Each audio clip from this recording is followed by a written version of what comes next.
Magandang araw! Ako po si Arnel Sestoso ng NGO TV Network. Kasani puwersa ang FLM TV Network at Mindanao Daily News Network na maghatid sa inyo ng balita mula Pilipinas, Estados Unidos at buong mundo. Ito po ang The Pilipinas Update Global. Sa unang balita, malakas na lindol ng magnitude 7.6 yumanig sa katimugang Pilipinas. Babala sa tsunami, itinaas. Isang napakalakas na lindol na may magnitude 7.6 ang tumama sa karagatang malapit sa bayan ng Manay, Davao Oriental noong October 10, 2025. Ayon sa PhilBox, naganap ang pagyanig sa ilalim na humigit kumulang 20 kilometro.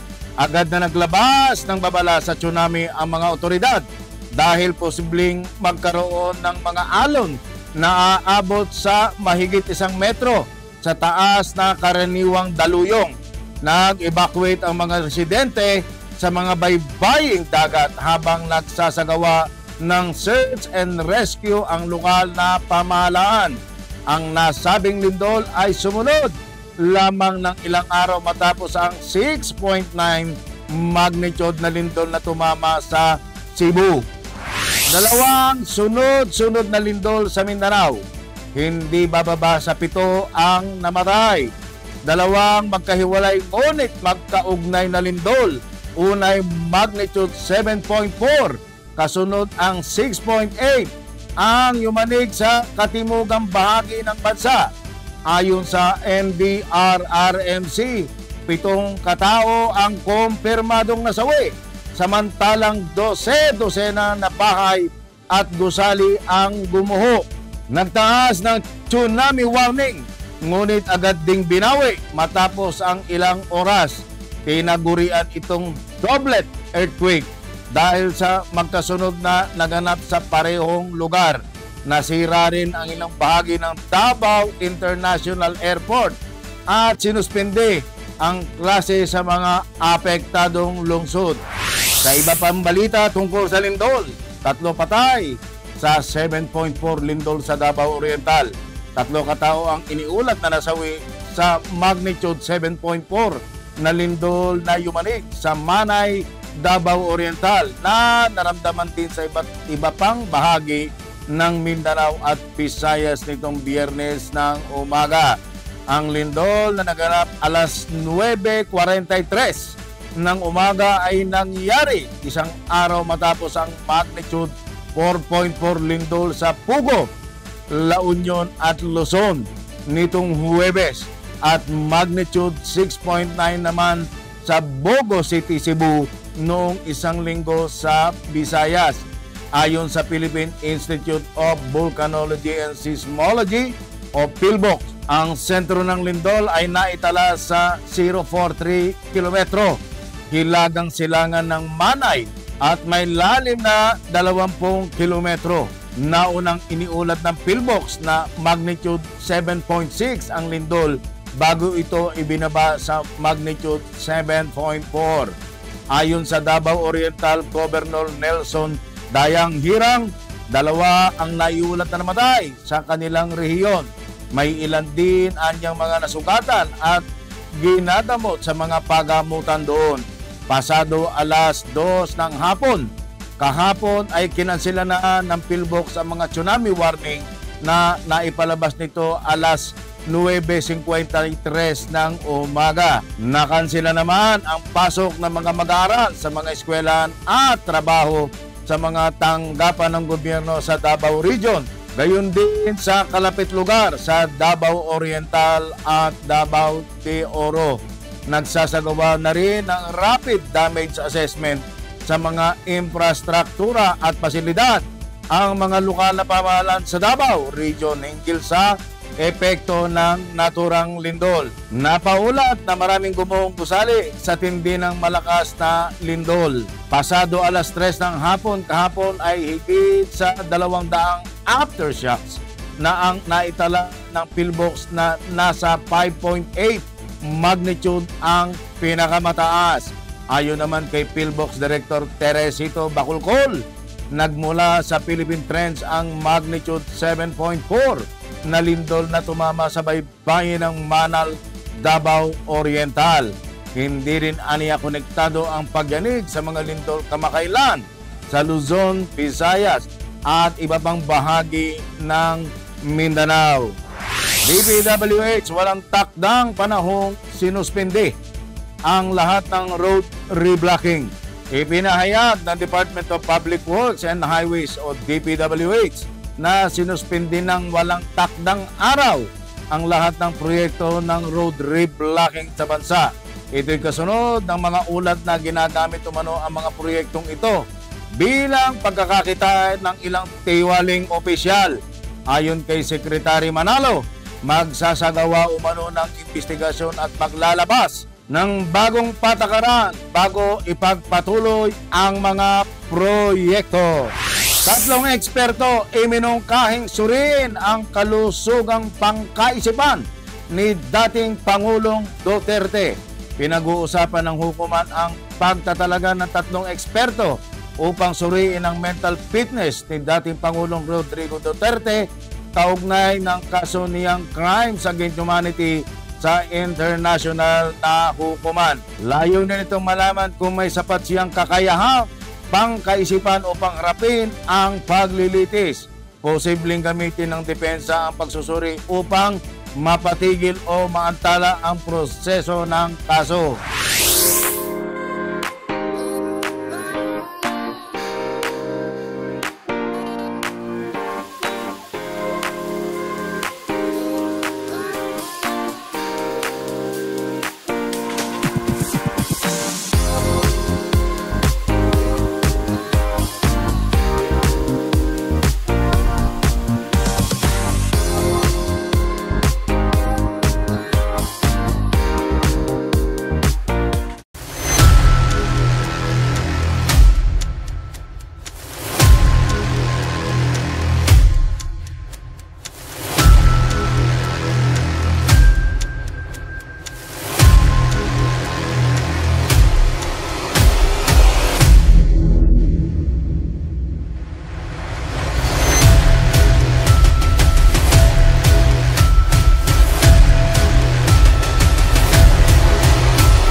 Marcos Jr., ang mga tiwali ay hindi mukha ng pamahalaan.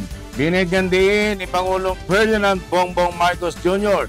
na ang mga tiwaling opisyal ay hindi dapat kilalanin bilang tunay na mukha ng gobyerno. Ayon sa kanya, ang dapat ipagmalaki ng publiko ay ang mga tapat at dedikadong lingkod bayan. Ang payag ay kasabay ng patuloy na isyu ng korupsyon sa ilang ahensya ng gobyerno at proyektong pampubliko. Ikatlong tunnel boring machine ipinadala sa Camp Aguinaldo para pabilisin ang Metro Manila Subway. Upang mapabilis ang paggawa ng Metro Manila Subway, inulunsad ng pamahalaan ang ikatlong boring machine o TBM sa Camp Aguinaldo. Layunin nitong mapabilis ang paghuhukay ng mga tunnel at matugunan ang target completion date.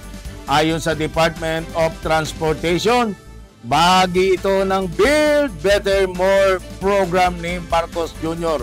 upang mapagaan ang trapiko sa Metro Manila. Senator Ping Lacson tuluyan na nagbitiw bilang pinuno ng Blue Ribbon Committee. Ipinahayag ni Senator Pampilo Ping Lacson na pinal na ang kanyang pagbibitiw bilang chairman ng Senate Blue Ribbon Committee. Ang komiteng nagsisiyasat sa mga anomalya sa pamahalaan. Sinabi ni Lacson na nais niyang bigyang daan ang ibang senador na manguna sa mga investigasyon. Inaasahang maapektuhan nito ang ilang kasalukuyang inquiry ukol sa umano'y ghost project at flood control funds. Palasyo, ulat ng SEC sa 1.7 trilyong pagbagsak ng merkado. Fake news. Tinawag ng Malacanang na fake news ang ilang ulat ng Securities and Exchange Commission o SEC hinggil sa umano'y 1.7 trilyong pagbagsak ng stock market. Ayon sa Palasyo, walang sapat na ebidensyang magpapatunay sa naturang bilang at hinihiling sa publiko na huwag magpanik. Sinabi ng ekonomista na maaaring magdulot ito ng kalituhan sa mga mamumuhunan at negatibong epekto sa investor confidence. Problema sa pera, nagpapa-stress sa Pinoy. Mas maraming Pinoy ngayon ang nakakaranas ng stress at pinakamarami ay dahil sa problema sa pera.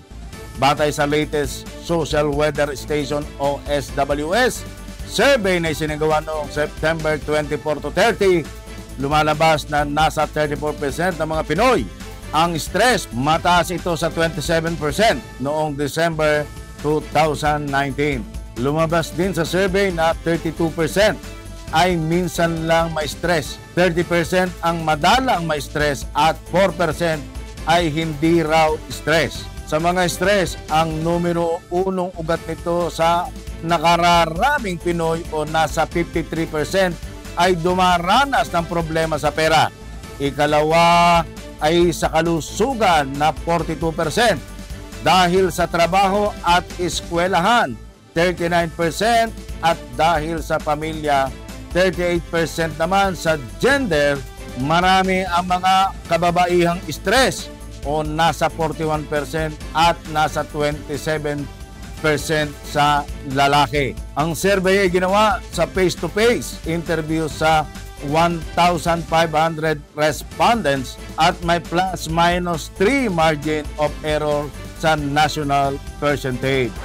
PhilAm TV Network, the heartbeat of Filipino-American culture in the United States. It is the only channel that brings you closer to home, celebrating the rich heritage and traditions of the Philippines. Available on free TV without any subscription and on digital platforms like Roku, Amazon Fire TV, WCE TV apps, Facebook, and YouTube. Wherever you are, whatever you do, stay connected to your Filipino heritage with PhilAm TV Network.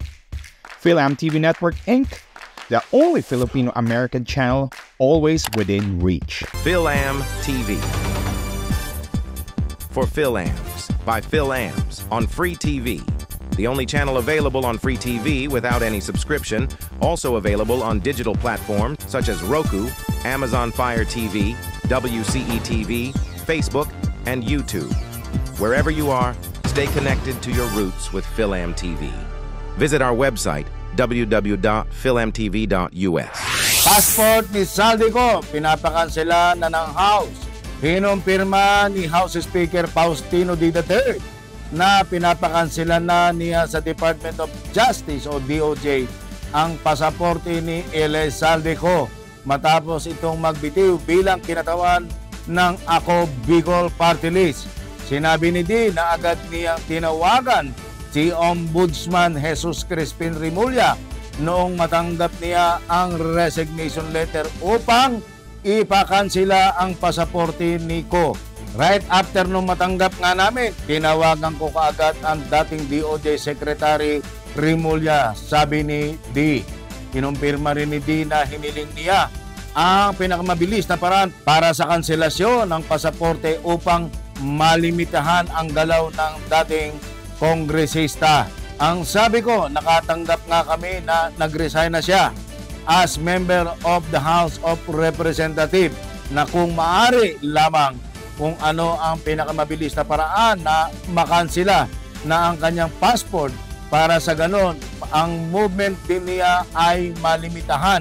Ani D. Ipinaliwanag pa ni D na bagaman ang Department of Foreign Affairs o DFA makakapagkansela ng pasaporte, ang DOJ naman ang may saklaw sa Bureau of Immigration na makapagpapabilis ng proseso.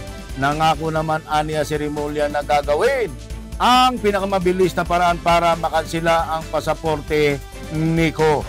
Bagong kontrata sa langis, magdadala ng mahigit $200 million para sa mga mamumuhunan. Ipinahayag ni Pangulong Ferdinand Bongbong Marcos Jr. ang pagpirma ng pamahalaan sa mga bagong kontrata sa petroleum exploration o paggalugad ng langis sa bansa na inaasahang maghahatid ng mahigit 200 milyong US dollar halaga sa pamumuhunan mula sa lokal at dayuhang mga kumpanya. Ayon sa Department of Energy o DOE, layunin ng mga bagong kasunduang ito na palakasin ang mga kakayanan ng bansa sa sariling produksyon ng enerhiya at mabawasan ang labis na pag-asa sa mga inaangkat na produktong petrolyo. Tiniyak ng ahensya na ang mga proyekto ay isasagawa sa ilalim ng mahigpit na regulasyon sa kaligtasan at pangangalaga sa kapaligiran, lalo na't bahagi ito ng Long-Term Energy Security Plan ng administrasyon. Sa ilalim ng mga bagong kontrata, inaasang makakalikha rin ng libo-libong trabaho sa mga rehiyon kung saan isasagawa ang eksplorasyon at magbibigay ng dagdag na kita sa mga lokal na pamahalaan sa pamamagitan ng buwis at bahagi ng kita mula sa produksyon. Gayunpaman, nagpahayag ng pag-alala ang ilang environmental group dahil posibleng magdulot ito ng panganib sa kalikasan kung hindi mahigpit na ipatutupad ang mga batas na nagtataguyod ng proteksyon sa karagatan at biodiversity. Nanawagan sila sa gobyerno na tiyakin ang transparency at responsableng paggamit ng likas na yaman upang hindi maulit ang mga nakaraang insidente ng polusyon at pagkasira ng marine ecosystem. Sa kabila nito, naniniwala ang Malacanang na ang mga bagong kontrata ay magiging mahalagang hakbang tungo sa mas matatag, mura at sapat na supply ng enerhiya para sa sambayanang Pilipino, habang patuloy na sinisikap ng pamahalaan na mapanatili ang balanse sa pagitan ng kaunlaran at pangangalaga sa kalikasan. Sa pinaka-importanteng balita, Clark County, inulunsad ang Filipino Town bilang pagpupugay sa pamana ng komunidad ng mga Pilipino. Las Vegas, Nevada, pinangunahan ni Clark County Commissioner Dick Segerblum ang makasaysayang pagpapasinaya ng Filipino Town sa Las Vegas, kasama ang mga lider ng komunidad, mga residente at mga panauhing pandangal, kabilang si Senadora Risa Hontiveros ng Pilipinas. Ginawa ang seremonya sa Boulevard Mall kung saan opisyal na inilantad ang bagong street sign na sumasagisag sa pagkilala sa malaking ambag ng mga Pilipino sa Southern Nevada. Ang bagong itinalagang Filipino Town ay sumasaklaw sa kahabaan ng Maryland Parkway mula Desert Inn Road hanggang Flamingo Road, na kilala bilang tahanan ng mga Filipino-owned businesses, restaurant at cultural center. Layunin ng proyektong ito na parangalan ang mayamang kultura, kasaysayan at kontribusyon ng mga Pilipino sa pag-unlad ng Clark County, lalo na sa larangan ng ekonomiya at lipunan. Sa kanyang talumpati, ipinahayag ni Senadora Risa Hontiveros ang kanyang paghanga sa pagkakaisa at diwa ng bayanihang ng mga Pilipino sa Estados Unidos. Ayon sa kanya, ang pagtatag ng Filipino Town ay hindi lamang pagkilala sa tagumpay ng mga Pilipino-American, kundi isang patunay ng patuloy na ugnayan ng Pilipinas at ng diaspora nitong nasa ibang bansa. Ang selebrasyon ay naging makulay at masigla sa pamamagitan ng tradisyonal na pagtatanghal ng sayaw at musika, mga mensahe ng pasasalamat mula sa mga lokal na lider at mga pagbibigay parangal sa mga haligi ng komunidad. Sa kanyang pahayag, pinuri ni Commissioner Segerblum ang katatagan ng impluwensya ng mga Pilipino. Aniya, ang mga Pilipino-American ay hindi lamang bahagi ng Clark County. Sila ay isa sa mga pinakamahalagang bahaligi ng ating pagkakakilanlan bilang isang multicultural na komunidad. Ayon sa mga tagapag-organisa, ang paglikha ng Filipino Town ay hindi lamang isang simbolo ng pagkilala sa kasaysayan, kundi isang pagpapatibay ng diwa ng pagkakaisa. pagmamalaki at pag-asa ng mga Pilipino sa Las Vegas, isang komunidad na patuloy na nagbibigay kulay at sigla sa lungsod. Sa unang panahon, Bagyong Kedan pumasok sa Philippine Area of Responsibility. Kumpirmado ng Pag-asa na pumasok na sa Philippine Area of Responsibility o PAR ang Bagyong Kedan, international name Nakri. Taglay nito ang lakas na hangin na 65 kph, malapit sa gitna at pabugso-bugsong aabot sa 85 kph. Pinag-iingat ang mga residente sa silangang bahagi ng Luzon at Visayas dahil sa posibleng malakas na ulan, pagbaha at pagguho ng lupa. Samantala, patuloy ang ginagawang pagtulong ng grupong The Fraternal Order of Eagles, Philippine Eagles Incorporated sa pamumuno ng kanilang National President na si Kuya Ronald de los Santos, mga opisyales at miyembro sa ating mga kababayan na biktima ng bagyo sa Masbate at Lindol sa Cebu. Nagdala ng mga bigas, groceries, mga gamot at mga pangunahing pangangailangan ng ating mga kababayan sa pakikipagtulungan ng mga kapulisan, Philippine Air Force dahil sa C-130 Air Force plane isinakay ang mga items para sa Cebu at Masbate. Ito ay pinangungunahan ng National President na si Ronald de los Santos at Triple D sa pamumuno ni Kuya Joseph Ocson habang abala sa pamimigay ng tulong sa nabanggit na lugar ay naghahanda na rin ng panibagong contingencies para naman sa mga biktima ulit ng lindol sa Mindanao, partikular sa Davao at Davao Norte, Butuan, Jensan at iba pang karatig na lugar at probinsya na apektado ng 7.6 na lindol. Umaapila ang naturang grupo sa lahat ng miyembro na magsama-sama para matulungan ang ating mga kababayan na apektado ng 7.6 na lindol. Sa aking mga kababayan, dahil po sa nagdaang mga kalamidad, ako po at ang pamunuan ng NGO TV Network at ng The Fraternal Order of Eagles, Philippine Eagles Incorporated ay umaapila sa ating mga kababayan na kakaluwag sa buhay. Tumulong po tayo at ating tulungan ang ating mga kababayan na biktima at apektado ng nagdaang kalamidad. Ako po ay umaapila rin ng taos-pusong dasal para sa ating lahat, lalong-lalo na sa ating mga kababayan na naapektuhan ng nagdaang kalamidad. Maraming salamat po sa inyo. Yan po, nagtatapos ang aming balita mula Pilipinas, Estados Unidos at buong mundo para sa Pilipinas Update Global. Sa ngalan ng aming Trimedia News partner, FLM TV and News Anchor Ed Avalos, Mindanao Daily News, ako po si Arnel Sestoso ng NGO TV Network na nagsasabing ang buhay ay hiram lang, kaya atin itong pangalagaan. To God be the glory, but let us find out our destiny and strengthen our spirituality. Mabuhay po kayo!